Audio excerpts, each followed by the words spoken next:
The prosecution and defense in the Sean Combs criminal case fired shots back and forth in court as the government has been accused of violating the embattled rapper's rights. You've heard about his conditions in Brooklyn, right? Homeboy's running the jail, man. Okay, yo, you know what I mean? Yo, he's passing out commissary like Scooby snacks up in there. Scooby snacks. You got niggas scrapping and they're scrapping and scraping. What did he say? He said they're scrapping and scraping to make his bet. Yes, Diddy is a big fish in jail. He's running the jail.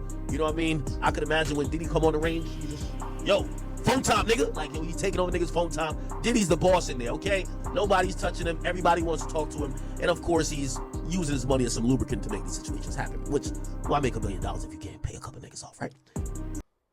Well, the diddler, Diddy do it? I don't know. Diddler, no Diddy. Hey, I don't know now. The diddler might be, I kind of feel like, the feds done made some mistakes right here. They definitely done made some mistakes now. And we know that the diddler is going up for another, I think it's like his 4th or 5th, bail, bond hearing. He's trying to get a bond hearing. He's trying to get, so it's not, I don't know. Like we might have some grounds now to get a bond. I don't know. Whether you feel like he deserves the bond or whether you don't. I don't know. Yes, you back on the 808 Lounge with your boy Clint Josie. Yes, how y'all doing, man? What's popping? Well, we have the diddler on the agenda today. Sean Puffy Combs, Mr. Love, Brother Love, whatever you want to call him. Diddy, take that, the diddler, whatever you want to call him, man. Whatever you want to call him, we have him on the agenda today. Mr. Sean Puffy Combs, Diddy, he's on the agenda. Well,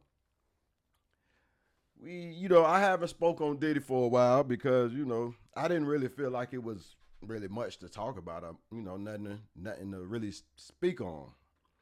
But what's happened in the last couple of weeks might be a real game changer in this Diddy situation. You know what I'm saying?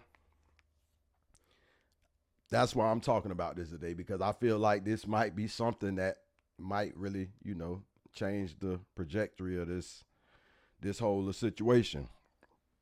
So, this is what's going on right now with the diddler. As we know, the diddler has been housed in, the NDC Brooklyn, the Metropolitan Detention Center in Brooklyn. That's where they got him staying. And it's crazy because they trying to say like, well, Diddy is running the jail. You got dudes fighting over making his bed and this, that, and the other. And I'm like, man, do y'all understand that this man got this money? Like, they saying he's using other people's other people's little, numbers. How you have identification numbers so they'll know which inmate is using the phone. They saying that Diddy is using other people, calls and doing all this and doing all that. I'm like, but don't y'all understand, like, this man got a bag. This man has money. Whenever you can go to any jail, and if you in there and you got a couple dollars, you're going to be able to make stuff shake in jail. Because you got to think about it. There's so many people that don't have anything in jail. So what you think a dude like Diddy, with the respect he has, and he's in his home, and he's in New York. He's in his city. Y'all done locked him up in his city. It really don't matter what city he would have been in.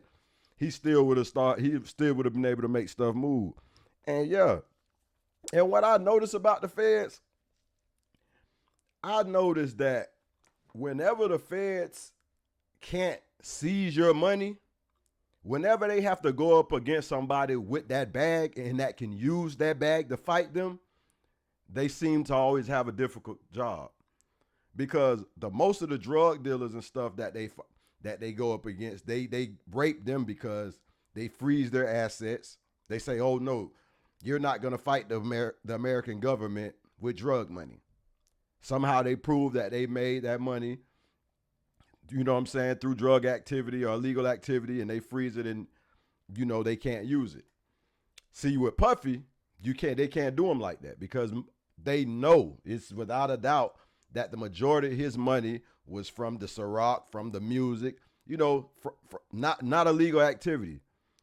So it just seems to me whenever they can't, or whenever they don't have a bunch of snitches, because if you have that money, but they have a bunch of evidence on you, a bunch, yeah, they going to get you regardless. But whenever they don't, it seems like when they don't have that many snitches on you or solid evidence and they come for you and you got that bag, it seems like they always have a difficult job, because that's one of the things that the feds are saying.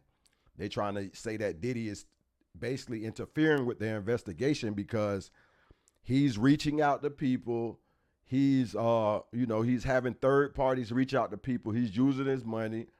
He got people changing their minds with stuff because he's dropping that bag on them. And it's like, to me, I feel like, yeah, that may be, wrong, but come on, look what the feds did. Y'all put out a whole video of this man beating Cassidy. So not trying to be on Diddy's side, not trying to have a side, but I'm just saying, like, you guys can't try to do stuff to make the world feel like, oh, he's guilty for sure. He did that and the other, because you're showing them, which was the disgusting video, him doing what he did to Cassidy, which was horrible. But it's like, now you put all these other charges on him. You know what I'm saying? It's like, you have to prove that. Don't show us a video and say, okay, he deserves 100 years, because a lot of people, beat up on women and all that, and not saying, and they're not going through what he's going through. So y'all have to really prove this other stuff, the sex trafficking and all that.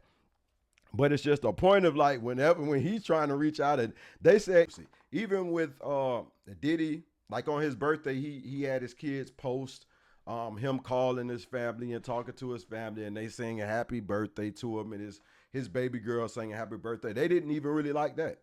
They feel like Diddy's trying to change everybody's outlook on him. He's trying to really humanize himself, and they don't like that. They feel like, we're saying that you're this monster, you're this, that, and other. We don't need you trying to switch the narrative or humanizing yourself or making you look like you just, you're not what we saying you are. So that's crazy. And but this is the situation that I feel will help Diddy. Apparently, the Fed said they had a nationwide raid in all the federal facilities, and they were raiding everybody's cell, right? So they came and raided Diddy's cell, and apparently Diddy had a folder that said legal on it, basically with all the information from from all the information from the stuff he talks about with his lawyers, the requests he has with his lawyers. It was basically legal stuff. And Mark Agnafilo, Diddy's lawyer, he was basically saying they were violating Diddy's Fourth Amendment. Your Fourth Amendment is, basically your search and seizure. The rights that you have, the rights that, that protects you from being illegal searched and seized. You know what I'm saying? So, and a lot of people felt like, what are they talking about? You don't have no right. You know what I'm saying? You don't have no rights. A lot of your rights get taken once you are an inmate. You know what I'm saying? You have certain rights, but they can search your cell. They can do this. They can do that. And you can't say anything. But when you search in a cell, you're searching for contraband. You're searching for stuff that really doesn't belong in there. Yeah, you may be searching for letters or stuff like that if they're gang members, kites, or whatever. But if this man has a folder that says legal on it, and it has stuff between him and his lawyer, that's something that shouldn't be touched, because you have something called attorney and client privilege, which, what I'm saying, makes it where you can't force a lawyer to tell you anything about their client and vice versa. whatever they go through or whatever they talk about that's off the record. You know, they actually have a law that protects that. So basically that's what he's saying. Like, if you guys saw that was a legal folder, why did y'all touch it? Let's long confiscate it and go through it and read everything that we got going on. You know what I'm saying? So like, how are we supposed to fight y'all now if y'all got all our information? So that's what Mark Aglefield is saying. And apparently the judge felt them. The judge agreed to that. The judge said, if you guys you guys can't use any of that stuff that y'all found inside of the folder. So that's a good thing for Diddy, you know, because Diddy is coming up on another bond, you know, he's trying to get another bond hearing so he could possibly be bonded out and go home with his family while he's fighting this case. He wants to fight it from the outside. So basically, you know, he might have grounds on this one. He might have grounds on this one. And come to find out, it was another guy. I can't remember his name. He had similar charges to Diddy. And you know how the state was saying, oh no, he's a monster. He's doing all this. He has money. We can't let him out. Well, this other white guy that has basically the same charges as Diddy or worse, he was able to get out on a $10 million bond. So that's what they're gonna bring that up also, because he needs to understand with all the stuff that Diddy tried to give him $50 million. Diddy tried to tell him that he would wear a leg monitor. He wouldn't go to New York. He would move to New York. They could, you know, give him drug tests every day. He gave so many, you know, gave them so many things that they could do only if he could go home. And they still refused it. So they're trying to figure out what was the difference between this guy. Why did y'all let him, why did y'all feel like he was, you know, he was good enough to go home, but you feel like I'm such a monster and we've supposedly done the same thing.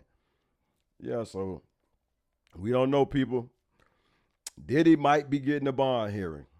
He might be getting a bond hearing. He might not. I don't know, but Mark Aglefield actually has a nice argument this time, I think. And the feds actually slipped up a little bit. They slipped up a little bit, man.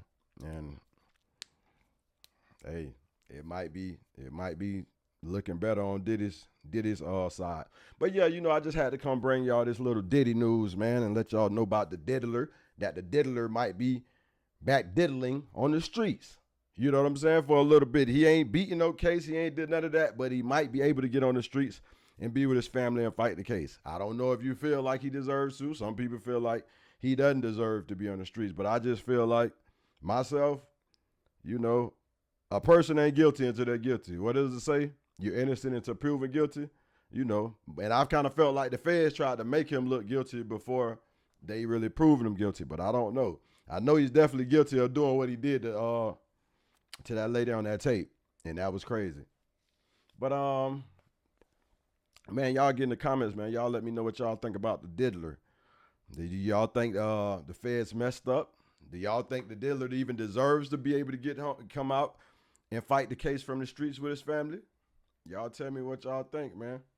I tried to give y'all a lot of information in a little bit of time just then.